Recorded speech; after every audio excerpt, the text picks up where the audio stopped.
देखिए बाबू next question अब हम लोग देख रहे हैं। ये क्वेश्चन पेज नंबर 68 to 69 में दिखेगा।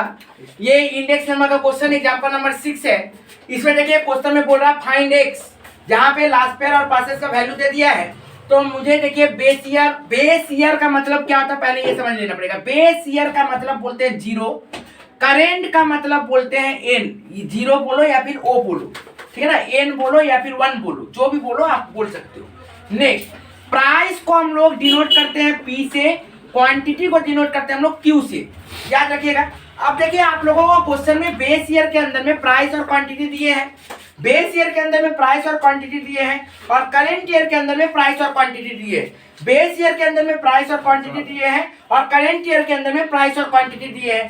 अब आगे क्या करेंगे हम लोग, आगे हम लोग करेंगे P0 Q0, P0 के साथ Q0 का मल्टीप्लाई करेंगे, P0 के साथ Q0 का मल्टीप्लाई करेंगे तो P0 into Q0 10, P0 into Q0 5, next Pn into Q0 करेंगे, Pn इंटू Q0 करेंगे 10 into 2 28, 5 into x 5x। Next P0 Qn, ये काम पहले कर लेना हमको। P0 Qn, P0 into Qn मतलब 5 एकम 5, ठीक है ना। Pn into Qn, Pn into Qn 2, sorry P0 into Qn हो गया, ये मेरा P0 इंटू Qn 2, फिर से Pn Qn 5 गुना 10, 2 इंटू x 2x। अब बच्चा लोग बहुत सोच रहे हैं सर आप यही क्यों किए, ये चार किए ही क्यों? बाबू जो पहले से क्लास कर रहा हो उसको पता होगा कि लास्ट पेयर और पासेस का कुछ फॉर्मूला होता है। तो हम लोग लास्ट पेयर और पासेस करेंगे तो हमको ये लगेगा, ठीक है ना। अभी तो उतना समय नहीं है कि हम लोग उतना डिटेल में जाए, डेप्थ में जाए, ठीक है ना। तो हमको ये काम करना पड़ेगा।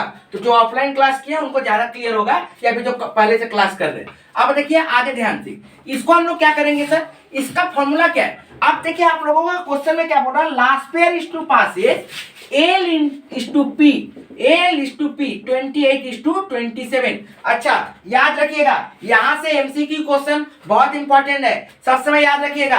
आप लोग को मैं बार बार बोला हूं, फीचर्स को आप लोग क्या मानिएगा, मैंने पीडीएफ में भी दिखाया है कि फीचर्स इंडेक्स को क्या हम लोग क्या बोलते हैं, GM of last pair and passes, GM of last pair and passes. Wallace को मैंने बताया है mean of last pair and passes, ठीक है ना बाबू। इसको याद रखिएगा, क्वेश्चन में घूम के आएगा ये क्वेश्चन, ठीक है ना सर, याद रखिएगा इस टाइप का क्वेश्चन। इसका फॉर्मूला, लास्ट पेयर का फॉर्मूला, पासेस का फॉर्मूला, फिशर्स का फॉर्मूला। टाइम रिवर्सल टेस्ट कौन सा फॉलो करता है, only Fisher's index number. Time reversal test सिर्फ और सिर्फ फिशर्स इंडेक्स नंबर फॉलो करता है। टाइम रिवर्सल टेस्ट 1 होता है, टाइम रिवर्सल टेस्ट कितना होता है, 1 होता है। Factor reversal test only Fisher's index number follow करता है, factor reversal test only Fisher's follow करता है। और इसका क्या होता है sir, summation P0 Q0 divided by summation Pn by Qn, ठीक है ना, यहाँ पे 1 नहीं होता, ओके याद रखिएगा, ठीक है। याद उसके बाद याद रखिएगा टाइम रिवर्सल टेस्ट में क्या होता है, I0n IN0 मतलब बेस करंट बनता है, करंट बेस बनता है। लेकिन याद रखिएगा हम लोग जब फैक्टर करते हैं तो क्या हो जाता है, P0n इंटू Q0n मतलब प्राइस और क्वांटिटी, प्राइस क्वांटिटी में कन्वर्ट हो जाता है, क्वांटिटी प्राइस में कन्वर्ट हो जाता है। तो आप लोगों को ये चीज याद रखना पड़ेगा।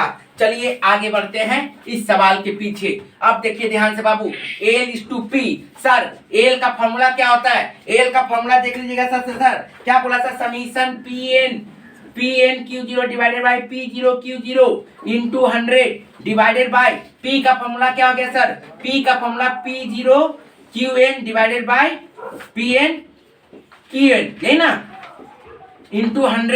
ये कितना आ गया बाबू 28 बाय 27। क्लियर है सर, यहाँ तक क्लियर है, सॉरी गलती लिख दिया formula Pn Qn P0 Qn। Next यहाँ तक क्लियर है बाबू। अब देखिए सर 100 कट। अब बाबू Pn Q0 का वैल्यू कितना है, याद देखिए यहाँ पे Pn Q0 टोटल कितना आता है सर, 20 प्लस 5x, लिख दीजिए 20 plus 5x। Next P0 Q0 का वैल्यू कितना सर 15, लिख दीजिए बाबू 15। नेक्स्ट Pn Qn का वैल्यू कितना है बाबू, Pn Qn 10 प्लस 2x, लिख दीजिए 10 प्लस 2x। नेक्स्ट देखिए बाबू इसका टोटल कितना है सर 7, लिख दीजिए 7 इक्वल टू 28 बाई 27। नेक्स्ट आगे बढ़ते हैं 20 plus 5x divided by 15 into 7 divided by 10 plus 2x equal to 28/27। Clear है यहाँ तक? यदि कोई दिक्कत होगा तो बोलिएगा। अब आगे करना क्या बाबू, डायरेक्ट मल्टीप्लाई कर दो। उतना कुछ हम लोग के पास समय नहीं है, डायरेक्ट मल्टीप्लाई करिए। 140 प्लस 7 5 35x, उसके बाद 15 गुना 10 150 प्लस 15 गुना 30x इक्वल टू 28/27। ठीक है सर। अब क्या करना है, इसके साथ इसका मल्टीप्लाई, इसके साथ इसका मल्टीप्लाई। याद रखिएगा 27 140 प्लस 35x, उसके बाद 28 150 प्लस 30x। इसको जब सॉल्व करिएगा मल्टीप्लाई करके, इसके साथ इसका मल्टीप्लाई, इसके साथ इसका मल्टीप्लाई, इसके साथ इसका मल्टीप्लाई, इसके साथ इसका मल्टीप्लाई, ठीक ना। x को एक तरफ करिएगा तो सॉल्व करके x का वैल्यू कितना आ जाएगा, x का वैल्यू आ जाएगा 4। याद रखिएगा एग्जाम में यदि क्वेश्चन देगा तो डिक्टो छपेगा, नहीं तो नहीं देगा। यदि क्वेश्चन देगा तो सेम क्वेश्चन देगा, नहीं तो नहीं देगा। याद रखिएगा, खूब ज्यादा करेगा तो x के जगह में a लिख देगा, p लिख देगा, q लिख देगा, d अल्फाबेट चेंज करेगा। तो आप लोगों को समझने का दरकार नहीं है, रट के जाओ। ऐसा क्वेश्चन आएगा 4 होगा आंसर, आया तो ठीक है 4 मार के आएंगे, नहीं तो नहीं मारेंगे, क्वेश्चन ही नहीं रहेगा। तो फिर सॉल्यूशन करने का दरकार नहीं है।